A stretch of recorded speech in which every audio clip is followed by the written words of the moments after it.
Welcome to Magnet Marketers, our weekly live show where we break down the head, heart, and hand approach to building sustainable growth in your business. During each episode, we share actual client marketing best practice examples, strategies, and tactics that will help you generate real results. Our belief? A magnet always works better than being a bullhorn to attract, retain, and build your brand. Ready to dive into this week's Relationship Marketing Training Tuesday? Well, let's get started. Here's your host, Mike Gingerich and Jessika Phillips. Yay. Hello, and welcome to this week Training Tuesday Live. I'm super excited for today. I know I say that every week, but I really am for this week's topic because it's my love language. It's talking all about customer experiences and why a remarkable customer experience is your best marketing strategy. We have the OG himself, Dan Gingiss, to talk all about why customer experiences are your best marketing strategy. But before we introduce him, just quick hello, if we've not met before. My name is Jessika Phillips with Now Marketing Group in the Relationship Marketing System, where my personal mission is to help you love more, give more, and be more through the art of authentic relating. And my awesome co-host, it's Mike Gingerich. Mike lives to add value to people's lives in uncommon ways, such as running a marathon in Iraq to raise funds to rebuild homes. He loves to explore through travel, is a fitness addict, and tries to leave a trail of positivity behind and lots of smiles. How's it going, Mike? Hey, I am doing well, and I'm excited for today. Not only a great topic, but another fellow person with Ging for their last name starting there. So I'm feeling at home already, and no, just super excited here for the topic. Always good to be here with the group. Everybody coming in. I see George on that. Yes, there he is. So it's always good to have some of the family present with us, and looking forward to it. So without further ado, let me introduce our guest today. He is Dan Gingiss, an international keynote speaker and coach who believes that a remarkable customer experience is your best sales and marketing strategy. He has a 20-year professional career that's included leadership positions at McDonald's, Discover, and Humana. And he's author of 2 books, The Experience Maker and Winning at Social Customer Care, and it's a host of 2 shows as well, the Experience This podcast and the Experience Maker LinkedIn Live show. All right, can we bring in Dan? What's up, Jessika and Mike? Hey. How's it going? And welcome to your first time on the show. By the way, give Dan some love. It's his first time on the show. Let us know where you're watching in from. And we want to give you a hello. And Jennifer, hello. Good seeing you Jennifer. here. But let us know where you're watching in from. And yeah, just give Dan some love. Well, I'm honored to be here. And I can't believe you called me OG because I know that O stands for old. But I think it was a compliment anyway, so I appreciate it. It's the original. Original. Okay, that's fine. Yes. Oh, Jessica's good with some of those acronyms and bringing the words, bringing the heat. So, Dan, excited to have you here today. And just looking at your bio, looking at your past experience there, and marketing roles at McDonald's, Discover, Humana. So that was some serious stuff in the marketing world, and then kind of, made a pivot to customer experience, or how did that go about? Maybe you want to start off with give me a little background on that, a little bit more. Sure. Well, the moment my career changed, I was actually about to enter my last role at Discover. I was there for almost 10 years, but I had a bunch of roles because they move people around all the time on purpose, which is great. And I met with the chief digital officer, and he was recruiting me for a role that was the head of digital customer experience and social media. And I had lunch with him, and I said, look, quick question. Hey, I'm really honored that you're interested in me for this role. Only thing is I have 0 experience in either digital customer experience or in social media. So what gives? And he said, this was the game-changing moment. He said, I've been watching you in business meetings, and you always are wearing the customer hat. No matter what problem you're trying to solve from a business perspective, you're looking at it through a customer lens, and we got to start doing that in digital. And I was like, oh my gosh, I'm doing that, but I had no idea. That's not how I thought about it. It just seemed to come naturally to me. But then when he pointed it out, I realized that that's where my real passion was. So fun fact, I know, Jessica, you and I have been connected on Twitter forever. But if you look at the date I joined Twitter, which I think is December 2012, that's because I took over the social media team at Discover. And I was like, man, I better figure out this Twitter thing.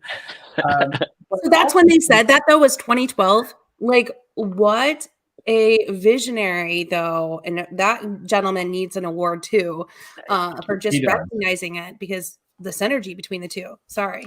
Yeah, absolutely. He does. And, you know, he encouraged me also to go out and speak. And he wanted me to represent Discover. He wanted to share with the world all the great stuff Discover was doing. So I was more than happy to go kind of cut my teeth in the speaking world while having a salary at Discover. And that was great. And then, you know, we had the opportunity when I was leading digital customer experience. Discover won the JD Power Award for the first time. Amex had won it 7 years in a row. Amex is an amazing company. Everybody wants to be like Amex. And Discover finally won it. And it was while I was heading up digital CX. And it was just such an important moment in my career. And I think now looking back, what I've realized is, first of all, if I never have to do another marketing campaign, it's too soon. So I'm okay. I'm done with that. I've done enough emails. I've done enough social campaigns. I don't want to do any more. But I really believe that when you create positive experiences, your customers end up doing the marketing for you. And that is so much more credible. Like, it's great when you guys talk about my book instead of me talking about my book. That just sounds better. So the more we get people to talk about us, the better marketing we have. And that's what drew me to you, honestly. Like, listening to you speak and talk about this, I'm like, amen, amen, amen. You know, like, definitely fangirling over it. Like, it was very few people at the time back in 2012 that were really kind of getting it. But once you get it, that marketing truly is, when it talks about in digital as well, is taking that customer experience and amplifying it by using digital to grow from like word of mouth to world of mouth, right? And like getting, like you said, other people to talk about you. But not everybody gets that it's not really a sales funnel anymore. It's a flywheel effect, that we're never really done marketing to people, that we're really just providing great customer experiences. So what was that like epiphany to you, or how do you explain this in a way that really helps people kind of understand that the synergy between these two, and the shift that's taken place, is that you don't have to bullhorn your message out, right? Well, you know, it's the old saying that social media has two words, right? And too many companies only focus on the media part. And if they would remember the social part, they would get into what their customers are feeling. But I take a look at marketing, and if you think about it, marketing is the beginning of the customer experience. It's often the first experience we have with a brand is we saw their marketing. It could be a billboard, it could be a Super Bowl ad, it could be a digital marketing piece. And what does that marketing generally say? It says, this is what it's going to feel like to use our product or service. This is what it's going to feel like to drive our car, or stay at our hotel, or eat our chocolate, or drink our soda. Like, that's what marketing does, is it puts you in that moment and says, here's how it's going to feel. Here's the experience you're going to have. So I actually look at marketers today as the promisers of the customer experience. And of course, we want to make sure that we are promising and then delivering. That's certainly important.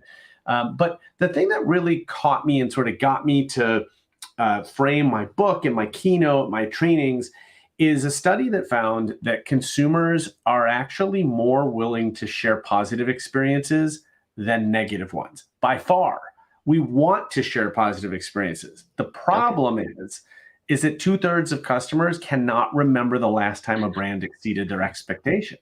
So we want to share positive, we just don't have anything to share. We're exceeded, not just delivered upon what we paid for, but exceeded, experiencing the verb, how they make something that stayed with you. Yeah. Exactly. And look, I love doing this when we've got people watching. If there's a brand out there that has exceeded your expectations, if there's a brand that you love and they know you, put it in the comments. I would love to see it. Yes, there's some obvious ones. I always see Amazon. I always see Chewy. They do such a great job. There's some really good ones, but I love hearing about local businesses or smaller businesses that maybe we don't all know, because that is what it's about. And when we get those positive experiences, we can't help ourselves. We just live in a society where we pull out the phone and take a picture and share before we even know we're doing it. Yes, yes. We got to let them come in and say, maybe posting anything there to see. Okay, while we wait for that.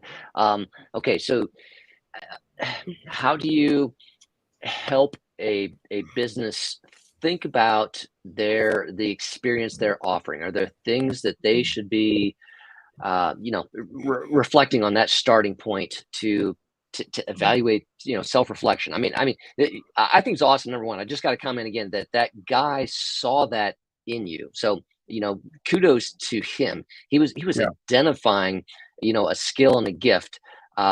So, yeah, and that's beautiful. So taking it back to that business perspective, then if a business is trying to kind of evaluate, do some self-reflection on themselves, where do they need to start? Well, I think the first thing is to realize that customer experience encompasses every single interaction that a customer has with you. And marketing is one piece of that. So is customer service. So is the in-person experience or the digital experience or the phone experience or even the direct mail experience. So everything adds up, which basically means, by the way, that every one of your employees is actually in the customer experience business, whether they know it or not. Even people that aren't customer facing, people in the finance department, for example, make decisions all the time that affect the customer experience. Hey, we're going to accept this method of payment, but not this method of payment. Or, there's some restaurants in Chicago. There are some fast casual restaurants that have gone to cash only, and there are some fast casual restaurants that have gone to no cash. Think about that. Those are two very different experiences that affect different groups of people. If I'm an underbanked or unbanked person and you're only accepting cards, what, now I can't eat at your restaurant at all because my cash doesn't work here? So those kinds of decisions, which are often made for financial reasons or for business reasons, often neglect that customer at the end. So it's really about every decision that we make, we have to understand how it affects the customer. I do have, of course, my own strategy for how I do this and what I teach all companies, which is what I call my WISE methodology, because I want you to be wise to customer experience. And WISE stands for witty, immersive, shareable, and extraordinary. And these are four concepts that contribute to the kinds of experiences that people want to share. You don't have to do all of them. In fact, you can do just one of them, but they are stackable. And the more that you do, the more memorable of an experience it is. More often somebody is willing to share. And so when you take these sort of concepts and you use them as filters going through your experiences, what I then suggest is that you look at every experience you put in front of a customer. You might think you're just sending them an invoice, but that's an experience, the receipt of that invoice. You might think that you're asking them to read some disclosures or sign a contract. That's an experience. You may be sending them an email or too many emails. That's an experience, right? Think about everything from that customer perspective, and you'll start to find just unlimited opportunities to create experiences for them. Yeah. And you're right. Like everyone in an organization has to understand this, right? So I would say that, like, we always like to say it starts from the inside out. Like you have to really, truly get this at a culture level, at a team member level, that everything is part of the experience, whether they're coming into your organization and seeing, the cleanliness of it, or they're reading, like you said, the pamphlet on how the payments work or whatever. Everything is an experience. So everybody has to be bought in on that. It's not just a marketing job. It's not just a sales job. It's something you can't fake, right? It's something that is felt. It is an experience that you have to go through. So that really does make the job and the role of the marketer a company thing. It is every touch point, everything that we do is felt before the transaction, after the transaction, and in between every revisit, right? So it's a way of then listening to what customers are currently experiencing, I feel, and then like how can we change it? But I love that you said it's the finance job, it's emails, it's everything, and looking at it through the customer's lens, like what you were doing before, and saying what could make this a better experience, whether it's funny or witty or whatever. So even the legal department, and I think what happens often with marketing is marketing says, oh, well, legal's making us do these disclosures, or let's ask legal for the language. Well, if you ask legal for the language, what you're going to get? Legalese. And that's generally Yes. not what we want. But what's interesting is when you have a conversation with the legal department about what you're trying to achieve, and keep in mind that the legal department's job is to keep you, the marketer, out of jail. So you want them to be very good at their job. You don't want to stop them from doing their job. But there is flexibility. One of my favorite examples is a company out of Malaysia called iFlix. They're a streaming company similar to Netflix, but they focus on Southeast Asia. And they have, like many companies, have these disclosures at the bottom of their emails, their corporate emails. If you're the unintended recipient of this email, blah, blah, blah. Except their disclosure starts with the words "covering our butts." Yeah. I don't know about you, but when I see "covering our butts," I actually read on. Yeah. Okay, which, by the way, is what the lawyer wants. The lawyer wants people to read the disclosures. They never do, but when it says "covering our butts," it does. And this disclaimer is absolutely hysterical. And you can even see moments where there was this tug of war between marketing and legal. There's a place where it mentions the word disseminate.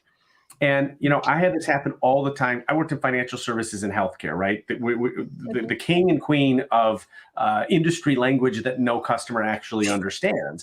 And I remember at Discover when we had to digitize our card member agreement, we took the opportunity to go through the whole darn thing and find every word that we thought a typical customer, or forget it, an 8th grader wouldn't understand. And we hyperlinked definitions to it. And I can't tell you how many people called us up and thanked us for actually explaining this document to them. So so back to the iFlix example, there's a word in there that says disseminate. You can't disseminate this. And it says in parentheses, it means spread. And so I always imagine the lawyer was like, no, you must use the word disseminate. And the marketer's like, but my customers don't know what that means, so I'm going to define it for them. And you know what? It turns out perfectly, because everybody wins, and we get a disclaimer that is really fun to read. And so people read it, which is great, because as customer experience people, we want our customers to understand the fine print. We want them to understand what they're signing up for. We don't want them to feel scammed later, right? Because they didn't understand something at the beginning. So if we can get people to read this stuff, it's awesome. And if they have fun doing it, it's incredible. Especially if it matches and aligns, because it's one thing if you go online and you see this fun, positive brand and they're, witty and they're having fun, but then you go to actually get the service, right? And it's a completely different experience. It's a little jarring. So it's no, I want to go back to the marketing place. I don't want to go here. Right? And that's team alignment, right? I mean, that's team alignment, because you can have that person who embodied that, and you were like, yes. And then you got to the other team and they're like, no, it changed. So that's the immersive part of my strategy. Immersive really means a consistent experience from beginning to end, because ultimately as customers, we're navigating through a company that we see as one company. But we all know that on the inside, they're moving from one department to another department to another department. And we need to do the best that we can to make that invisible to the customer. It should look like all the same. So one example, when I teach people how to create remarkable experiences, I look at my job as to create a remarkable experience while I'm doing it, whether I'm on stage or whether I'm presenting on my website or whatever it is. So for example, if you go to dangingiss.com, hit / and then just type in a bunch of letters to get to what is in essence an error page, you're going to see that I give you an experience on my error page, right? I don't just say this is an error page. I make it fun for you. In fact, if you scroll down to the bottom of my website and look at my privacy policy, I guarantee you my privacy policy is a lot more fun to read than most privacy policies. Does it cover all the legal things? Of course it does. But I like to practice what I preach and to show people how easy it is, that it just takes a moment. It takes an extra moment to say, what if we created an experience where one didn't exist before, or where people don't expect it? And yeah, I don't expect a lot of people to read my privacy policy. That's fine. They are now. But I know one event planner that's looking for a speaker, and they hit it and they see, oh, I like this guy, right? Now, all of a sudden they have a different opinion of me that has nothing to do with me telling them how great I am. Yeah. Yeah. They want to read it now, right? And that's what's beautiful about it, is that you think like the customer and what was seen in you early on, is that you do have to pause and say, okay, at each touch point, whether that's written out, like you wrote the privacy policy out, and the finance agreement and all the things that the attorney's wanting you to really kind of put the legal language in, but you're reading that like a customer and saying, okay, would I understand this? What would make it a positive experience, and how can we change it up and guarantee that no matter what somebody's touching as part of our brand, that it matches the tone and the personality that I'm wanting them to get from me and feel like they kind of know me. Yeah. And I want to reiterate, I'm not suggesting that everybody has to be funny or humorous. Mm-hmm. In fact, humor can be dangerous in marketing, which is probably the subject of a whole nother episode of your show. It's about being clever. And what I say is using language to your advantage and refusing to be boring. And there is no industry that has to be boring. There are industries that are boring, but they don't have to be. And so that's the point. And I love what you say, Jessika, about really trying to view things from the customer's perspective. I consulted with a number of dentists, and one of the things that I learned is that most dentists have their office in the back. And so they walk in the back door.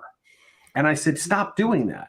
I want you to walk in the front door because I want you to see what your customers see. I want you to see that your door is dirty and hasn't been cleaned in months, that your magazines are out of date, that the welcome counter is all messy and whatever, that you're out of coffee. I mean, you're never going to see that stuff if you're only walking in the back door. So definitely, and this is a metaphor for many businesses that don't have a physical presence, right? If you're a digital only company, go to your website, log in, forget your password, go through that terrible process. Do all the things that a customer does. And when you start feeling irritated, that's a really good sign that your customers are irritated too. Yes. Yeah.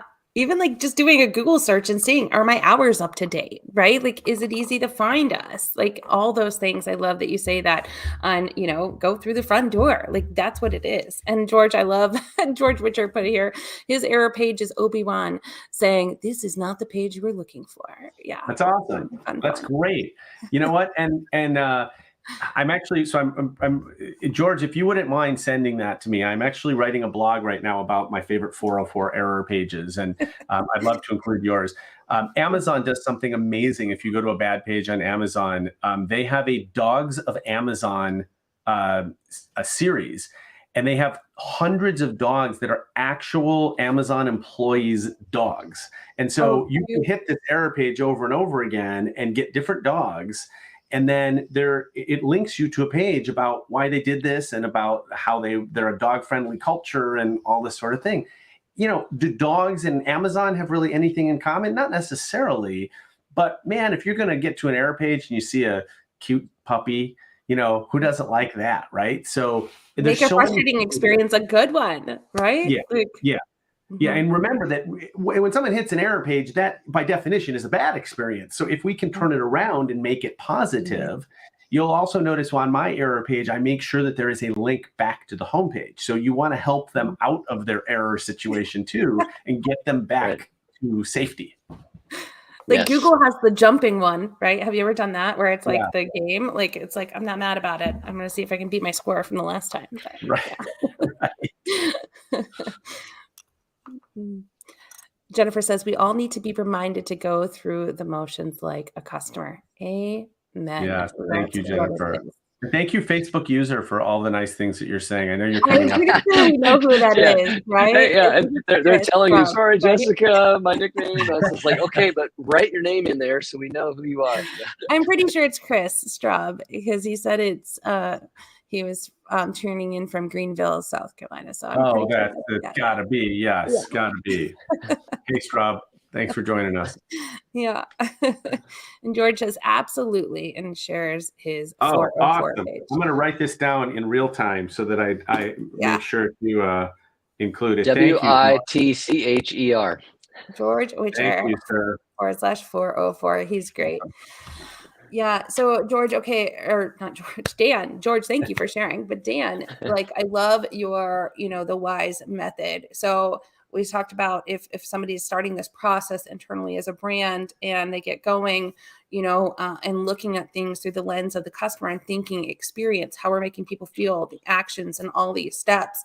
Yeah. How do you test that and say, is the changes that we're making working? Like, what would you tell a brand to really check the pulse of this over time? Yeah, great question. Very often customer experience falls into what I call soft skill category, which it is not, but it often gets accused of that, right? Finance, that's a hard skill. That makes us money. Marketing, well, we can track dollars and cents. So that's a hard skill. And customer experience becomes this fluffy thing.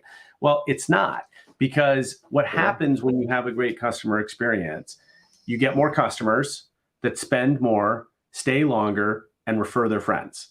So basically, we're increasing our number of customers, we're increasing our sales, we're also decreasing costs, because when we have a great customer experience, guess what people aren't doing? They're not calling customer service, right? You want to get your customer service expenses down to zero, have a perfect customer experience. No one will ever call. I don't think that's happening anytime soon, but good customer experience increases revenue, reduces cost. One of my favorite charts that I put in the book that I always say, this is the one that you go show your CEO. It was done by Watermark Consulting, and they looked at the customer experience index put out by Forrester every year. And they took the top brands and they took the bottom brands, only the public companies, and they compared it against the S&P 500 over a 13-year period. Every year and over the course of 13 years, the customer experience leaders far outperform the market, the laggards are far behind the market, and the leaders outperform the laggards by 3 times. So if you think about the fact that, okay, stocks go up and down for a lot of different reasons, but at their core, they are a valuation of a company, right? How much money the company makes. It makes sense that customer experience and stock price are absolutely linked. Absolutely. Yeah. No, I think that, and what you talked about there with, like the retention, so the reducing churn, of customers leaving. Studies have shown that, right? I mean, that if you can reduce churn, your company is going to be more profitable, again, because of the cost of acquiring new customers versus maintaining and expanding upon your existing customer base. So I think that it's